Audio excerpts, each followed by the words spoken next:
할렐루야. 오늘 하루의 첫 시간을 여러분과 함께 말씀으로 나눌 수 있어서 참 행복합니다. 오늘 하루도 시작되는 24시간의 시간이 여러분에게 복된 시간 되시기를 주님의 이름으로 축원드립니다. 오늘은 레위기서 3장 1절로 17절까지의 말씀을 요약강의 큐티로 나누고자 합니다. 이스라엘의 제사법은 오제사법이라 할 수 있습니다. 오제사법. 오제란 제사의 종류가 5가지 있다는 말이고, 사법이란 제사의 방법이 4가지가 있다는 뜻입니다. 그래서 우리는 레위기서를 오제사법의 내용 이렇게 얘기를 합니다. 오제란 번제, 소제, 화목제, 속건제, 속죄제, 속건제 이렇게 5가지 제사이고, 사법이란 화제, 요제, 거제, 전제를 말합니다. 화제란 불로 태우려는 방법이고, 요제란 흔들어 드리는 방법이고, 거제란 들어서 드리는 방법이고, 전제란 부어서 드리는 방법을 의미합니다. 따라서 하나님에게 제사를 드리는 방법은 여러분 불로 태우고 흔들어 드리고 들어서 드리고 부어서 드리는 이 4제 방법이 바로 레위기에 나타난 제사 드리는 방법입니다. 레위기는 1장부터 7장까지는 오제사법을 누누이 설명하고 있는데, 오늘은 화목제에 대한 말씀을 살펴보도록 하겠습니다. 본문 1절입니다.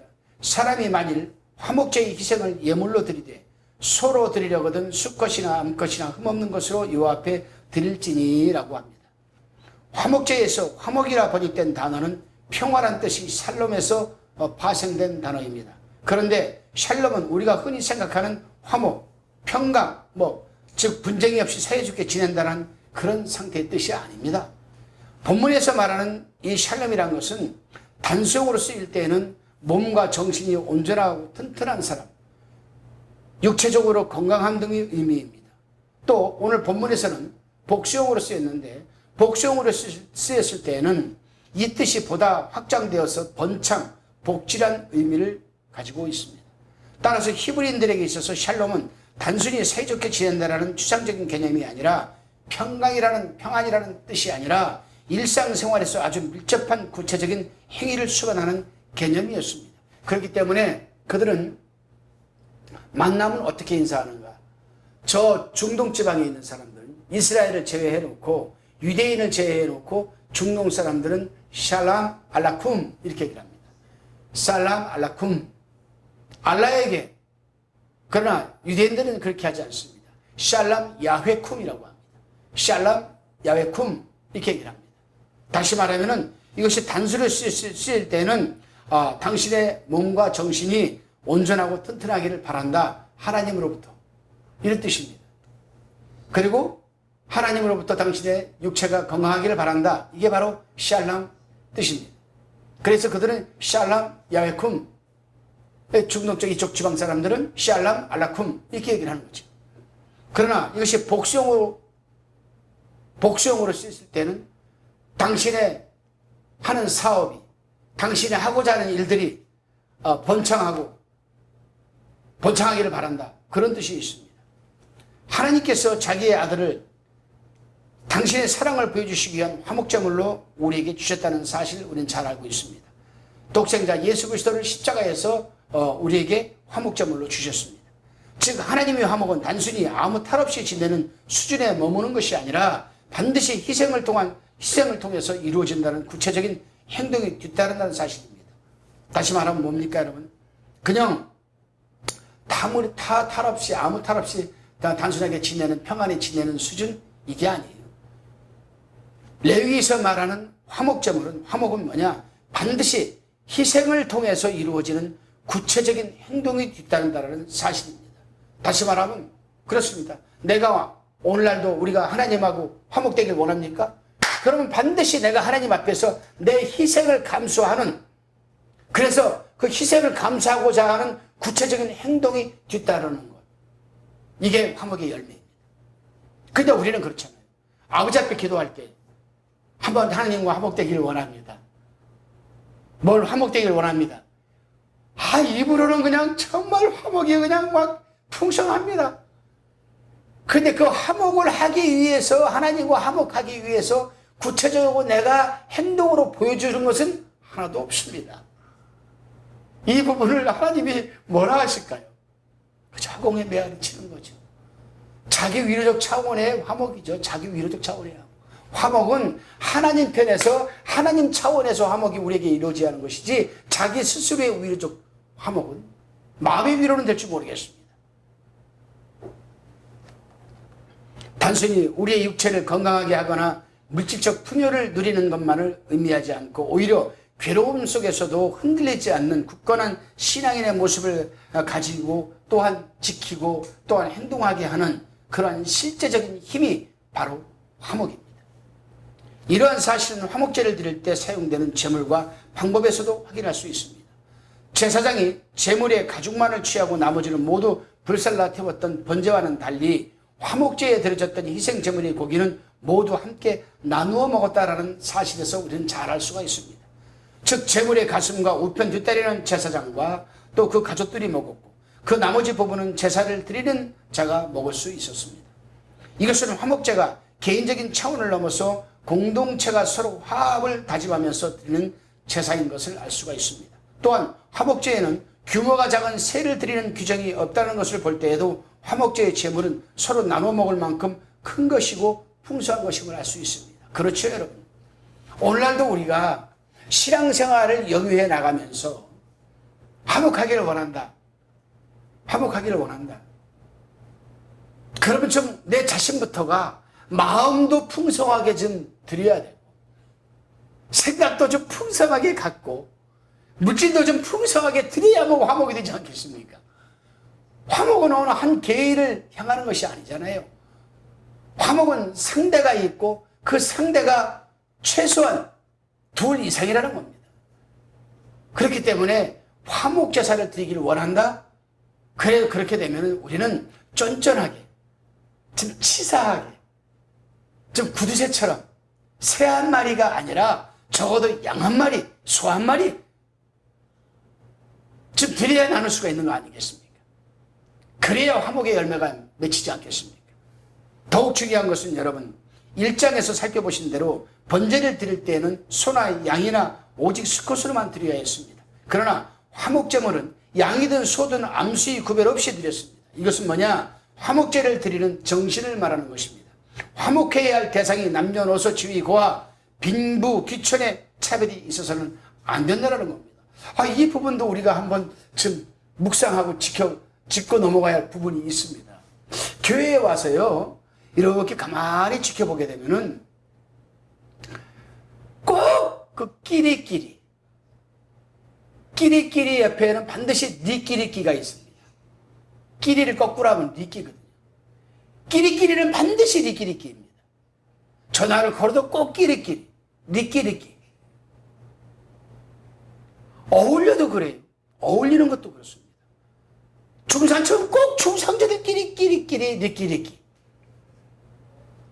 어려운 사람은 또 어려운 사람들끼리 끼리끼리, 니끼리끼. 왜 그렇습니까? 아니에요. 하나님이 절대 싫어하는 행동들입니다. 즉 넉넉한 사람은 어려운 사람들과 함께 어울려야 합니다. 나누어야 합니다. 베풀어야 합니다. 선교라는 개념을 여러분 아십니까? 선교라는 것은 여러분 나눈다라는 뜻이 있습니다. 섬긴다라는 뜻이 있습니다. 헌신이라는 뜻이 있습니다.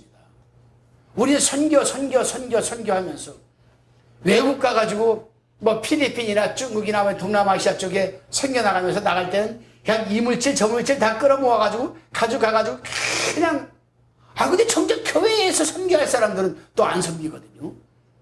아니에요.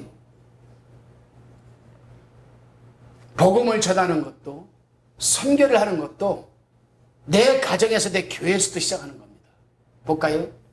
사도행전 1장 8절을 보게 되면 사도 바울이 이 말을 했습니다.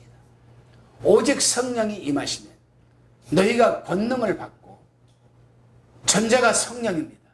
즉 선교와 나눔도 성령이 없이는 안 된다는 겁니다. 오직 성령이 임하시면 너희가 권능을 받고라고 했습니다. 선교도 권능이 없이는 못해요. 못합니다. 절대로.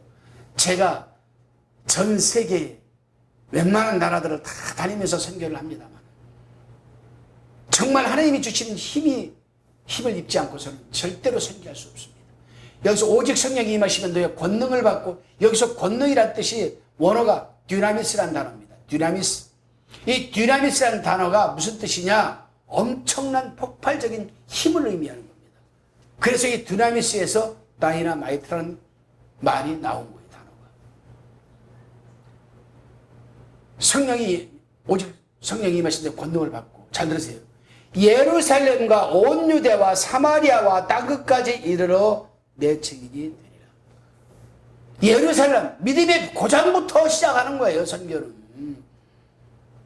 다시 말하면 이 말씀을 확대해서 그래서 우리 신앙생활에 대입을 해보게 되면은, 여러분, 우리가 전도하고 복음 전하는 것은 우리가 지금 섬기고 있는 이 교회 안에서부터 시작이 된다는 겁니다. 교회 안에서부터. 교회 나온다고 다 믿음이 있습니까? 아니거든요. 내가 믿음이 남들보다 좀 낫다고 생각합니까? 그 믿음 없는 자를 위로하고 나누어야죠. 이게 선교입니다. 이게 전도. 우리 교회가 그래서 완전히 복음화가 되었을 때에, 예루살렘에서, 교회에서 되었을 때에 이제는 온 유대로 나가야지. 그 다음엔 사마리아로 또 나가야죠. 그 다음엔 땅끝까지 나가야, 이것이 바로 선교의 점진적인 과정입니다. 내 가정에서부터 복음화가 되고, 내 교회에서부터 복음화가 되고, 이웃에게 복음화가 되고, 지역에 복음화가 되고, 사회에 복음화가 되고, 전 세계에 복음화가 되는 거예요. 이것이 하나님이 원하시는 점진적인, 여러분, 보편적인 여러분 선교의 과정입니다. 그러면 하나님께 드려지는 화목제물의 부위는 어떤 것인가? 3절 5절에 나와 있습니다. 그는 또 그 화목제의 희생 중에서 여호와께 화제를 드릴지니 곧 내장에 덮인 기름과 내장에 붙은 모든 기름과 두 콩팥과 그 위에 기름 곧 허리 근방에 있는 것과 간에 덮인 꺼풀을 콩팥과 함께 취할 것이요 아론의 자손은 그것을 단 윗불 위에 있는 나무 위 번제물 위에 살을 찌니 이런 화제라 여호와께 향기로운 냄새니라. 아멘. 번제를 드릴 때에는 모든 제물을 다 태워 하나님께 드린 반면에 화목제물은 내장에 덮인 기름과 내장에 붙은 모든 기름, 두 콩팥, 간에 덮인 커플만을 태워 하나님께 드렸습니다. 내장에 덮인 기름, 이 붙은 기름 하니까 쓸모없는 기름덩어리만 하나님께 드린 것이 아니냐라고 생각할 수 있겠지만 그렇지 않습니다. 기름이라는 단어, 원어로 보게 되면 헬레브라는 뜻입니다. 헬레브라는 단어를 사용했습니다. 헬레브는 지방이라는 1차적인 뜻과 더불어 최상의 것이라는 의미가 함께 있습니다. 이는 고대 근동사회에서는 지방이 고기 부위 중에서 가장 귀한 것으로 여겨졌음을 의미하는 것입니다. 16절에 나오는 모든 기름이 여호와의 것이라는 말씀은 화목제물에서 가장 귀한 최상의 것을 하나님께 드리라는 명령입니다. 그렇습니다, 여러분.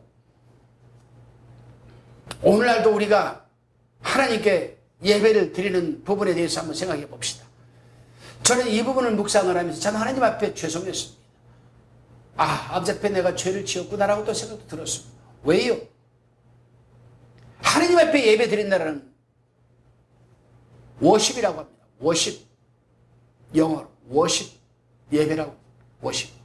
근데 여기서 워라는 것은 비교급의 최상급을 의미하는 거거든요. 최상급. 쉽, 친견. 최상의 것으로 하나님과 교제한다는 뜻이거든요. 이게 워십, 이게 예배입니다. 자, 그렇다면 나는 예배 드릴 때에 한번 이 부분을 저는 묵상을 해봤습니다. 여러분 한번 묵상해 보시기 바랍니다.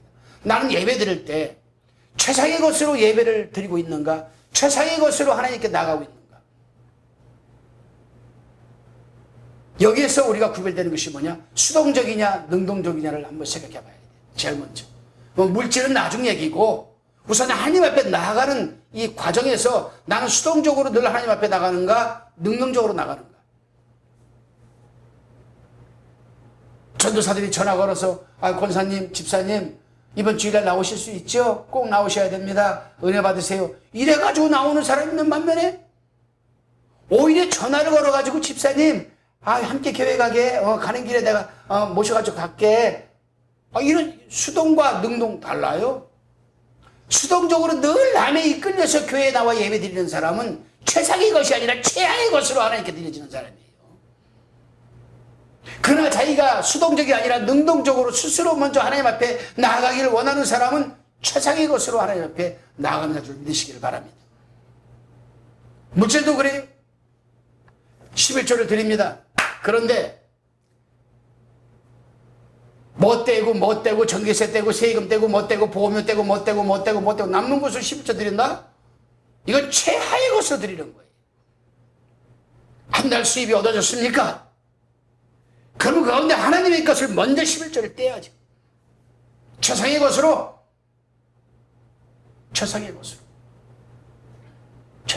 드려야 합니다.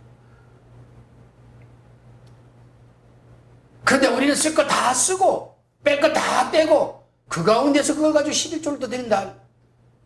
그건 또 그나마 그래도 좀 그렇습니다. 나는 세상에 살다 11조를 활부로 드리는 사람도 봤습니다. 저는 참 활부 11조라는 말을 아마 정말 처음 겪어봤습니다. 저한테 누가 치유를 받았어요. 병원, 이 병원, 저 병원 다 다녀도 치유를 할 수가 없었습니다. 그래서 그 남편이 이 중년들 정장을 만드는 옷 회사 사장입니다. 저한테 찾아왔어요. 소개를 받고 우리 집사람 좀 목사님 고쳐주십시오. 병은 하나님이 고치시는 거지 내가 고치는 것도 아니다. 성령께서 고쳐주셔야 고치는 건 아니겠는가. 일단은 모시고 와라. 그 부인을 데리고 왔습니다. 스튜디오스 출신이니까 얼마나 자식이는지 몰라요. 근데 그때가 여름이었습니다. 여름이었는데도 빵모자를 쓰고 쇠타를 입고 그러고 왔어요. 한겨울에는 또 옷을 다 벗고 다닌대요. 집에서도. 하나님께서는 두말 없이 그날 고쳐주셨습니다. 그래서 제가 부탁을 하나 드리자고 했습니다. 그때 프랑스 파리에 다비송 목사 그 교회에 유학원 학생들이 집에서 등록금을 오는 거 11조 떼어가지고 모아가지고 1년에 한 번씩 아프리카 선교지에 가서 선교하는 그 팀이 있었습니다. 그래서 그 아프리카 팀에다가 좀 도와줄 수 있겠느냐 그랬더니 그 부인이 그러는 거예요. 목사님, 이번에 우리 이 회사 공장이 팔리는데 그 팔리고 우리가 그 빌딩 시급된 공장으로 들어가는데 그 땅이 팔리면은 11조를 드리겠습니다. 남편이 부인하고 얘기를 하더라고요. 기다리고 있었습니다. 아무리 기다릴 수 없이 프랑스 파리에서 전화가 왔어요. 내가 그 자리에서 연결해 줬거든요. 계좌번호를 줘라. 그래서 그 사장한테는 일로 바로 보내줘라. 목사님, 아무리 기다려도 헌금이 안 오는데요. 전화 걸었더니 그 부인 저한테 찾아와가지고 그 말을 하더라고요. 목사님, 우리 남편이 안 보냈지요. 그럴 줄 알았습니다. 본 교회 다니는 교회에서도 11조를 활보로 내는 비일비재하더라는 거예요.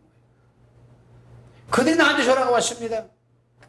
목사님, 3개월에 나누어서 내면 안 될까요?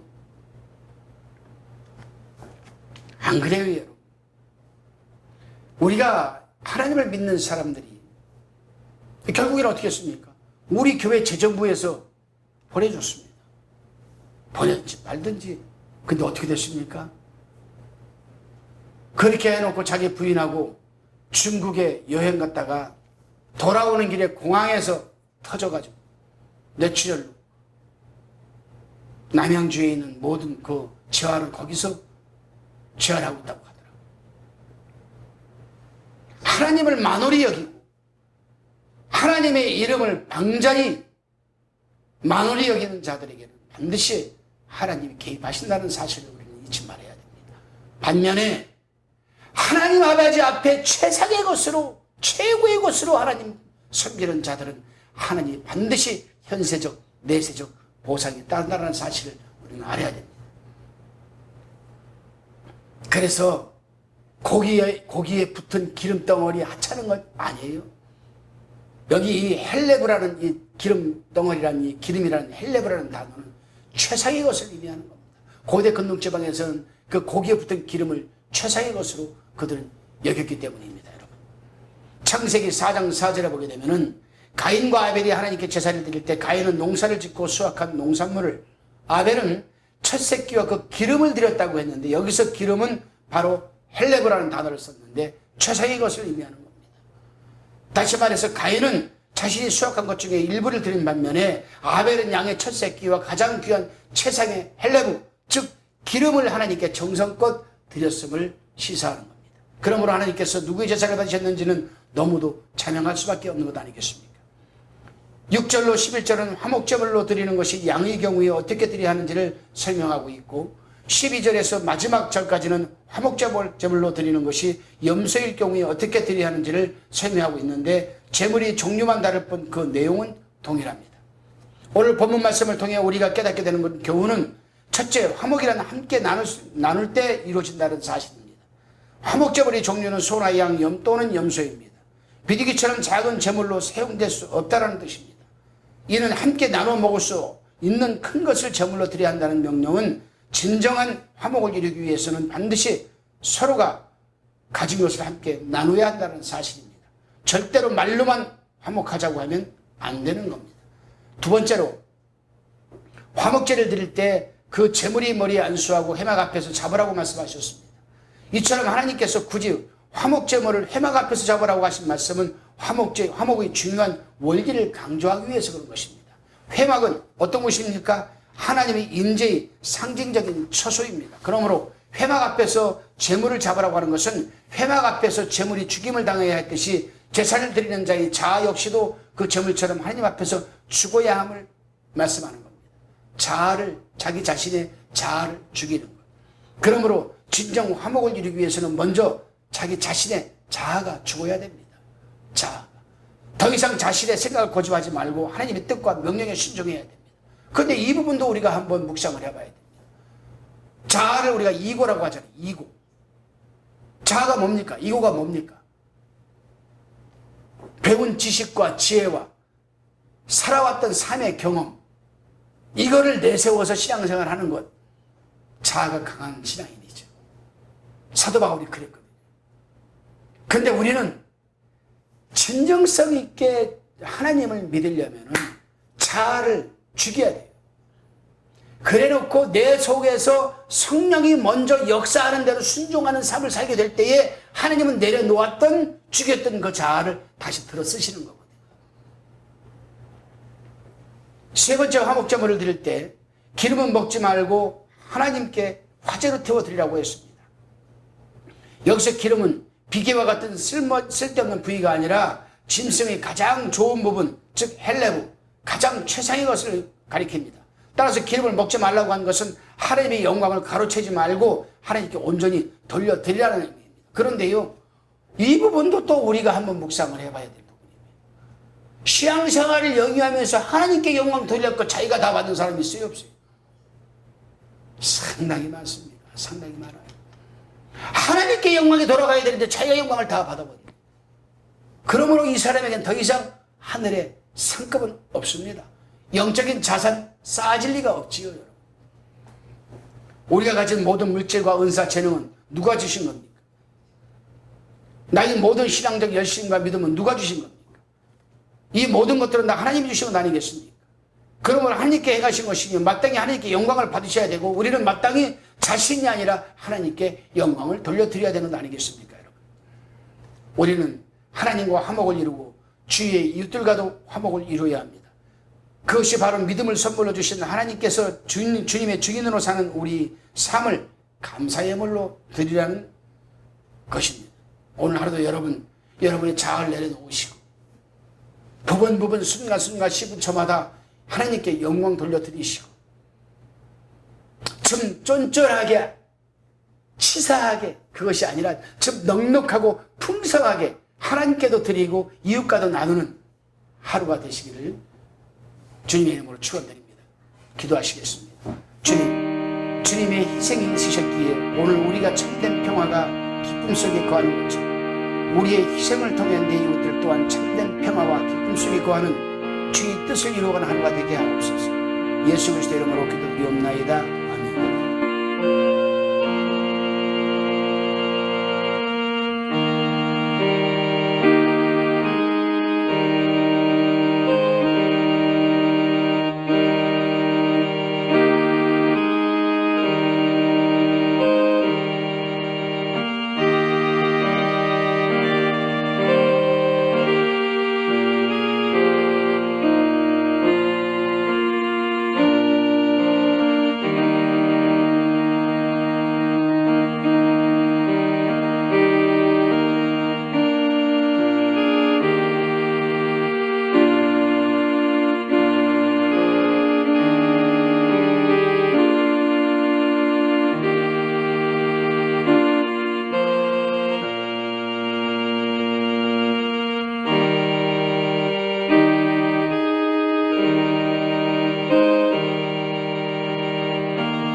화평방송 구독, 좋아요 부탁드립니다. 감사합니다.